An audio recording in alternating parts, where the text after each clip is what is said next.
Hi, everyone, and welcome back to the channel. If you own or manage a print shop, sign shop, or any kind of wide format production business, this video is for you. Today, we're talking about the top 5 reasons most shops fail. I've seen these mistakes made over and over again by startups and veterans alike, and they're almost always avoidable. So let's dive right in. Number one on our list, and probably the most overlooked issue, is the failure to create a proper climate controlled environment for your printers. High end inkjet printers, wide format machines, and UV flatbeds are precision instruments. They're sensitive to temperature swings and humidity fluctuations. When you run them in a garage or a warehouse with no climate control, you're asking for trouble. Think of it this way: these machines need to live in an environment that's closer to an office than a warehouse. Ideally, you'll want temperatures between 65 and 77 degrees Fahrenheit and a relative humidity of 40 to 60% range. Outside of that, and you'll see head clogs, inconsistent ink flow, color shifts, and premature wear on components. The cost of adding proper HVAC or a climate control system to your print shop is far less than the cost of printhead replacements, wasted media, reprints, and missed deadlines. Don't skip this step. Reason number two: skipping regular equipment maintenance. Shops that don't maintain their equipment on a regular basis, this one's a budget killer. Every printer, cutter, laminator, and finishing tool you own has a maintenance schedule. It's in the manual. The manufacturer spells it out. And yet, in a busy shop environment, maintenance is often the first thing to get pushed to later, and later never comes. Here's the reality: preventative maintenance is an investment, not an expense. Cleaning printheads, lubricating rails, replacing wear items on schedule, calibrating systems, all of this keeps your equipment running at peak performance and dramatically extends its lifespan. When equipment fails mid job, you're not just dealing with a repair bill. You've got wasted materials, missed deadlines, unhappy customers, and potential loss of that account entirely. Build a maintenance log, schedule it, stick to it. Schedule maintenance like you schedule your jobs. Reason number three: no cross training for equipment operators. Number three is a big one. Shops that don't cross train their help to run the equipment when the primary operator leaves. This scenario plays out constantly. One person knows how to run the machine, they quit or they call in sick, and suddenly your $80,000 printer is sitting idle because nobody else knows how to operate it. Production stops, deadlines get missed, customers get upset. Cross training isn't just about covering absences, it's about business continuity.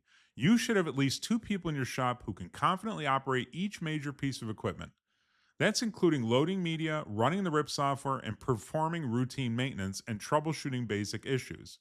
Document your processes, create standard operating procedures or SOPs for your equipment. Train your team. It takes time up front, but it saves you enormous headaches down the road. If only one person can run it, you don't own the machine, it owns you. Reason number four: not knowing the true cost of equipment ownership. Number four is probably the most financial damaging mistake on this list: shops that don't know their true cost of ownership for their equipment. Most shop owners know the purchase price of their machine, but that's only the beginning. Your true cost of ownership includes your monthly lease payments or loan payments, ink, media, and consumables, service contracts and repair costs, labor for operation and maintenance, utilities, including power and HVAC, downtime and lost revenue during repairs, and depreciation over the machine's useful life. When you add all of that up, many shops realize they're either undercharging for their work or operating at a loss and not even knowing it. You need to build a real cost per square foot or cost per print model and price your work accordingly. Know your numbers, run them regularly, adjust your pricing when costs change. Purchase price is just the beginning. Know all of your costs. I talk about the true cost of ownership in this video, so check it out. Reason number five: not enough volume to support the equipment purchased. And the fifth reason shops fail, and this one ties everything together, is buying the equipment they don't have volume to support. It's easy to get excited about the shiny new printer or cutter. The sales rep shows you all the capabilities, the speed, the quality, and you can see the potential. But potential doesn't pay your lease payments. Before you invest in any major piece of equipment, you need to honestly answer this question: do I have the work or realistic plan to get the work to make this machine profitable? High end wide format printers, flatbeds, and finishing equipment need to be running consistently to justify their costs. If you're running a $150,000 machine 2 hours a day, you're in trouble. These machines need throughput. Before buying, calculate your break even point. How many square foot or how many jobs do I need to run each month to cover all the costs and generate a profit? Then look at your current pipeline and ask, can I realistically hit that number?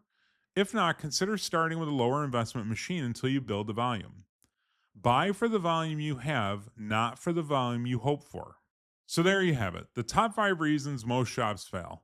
Number 1, not creating a climate controlled environment for their printers. Number 2, skipping the regular equipment maintenance. Number 3, failing to cross train operators. 4, not knowing the true cost of equipment ownership. And number 5, purchasing equipment they do not have the volume to support. The good news is, every single one of these is fixable. If you caught yourself nodding along to any of these, now is the time to make a change. If this video helped you out, please give it a thumbs up and subscribe so you don't miss our next video.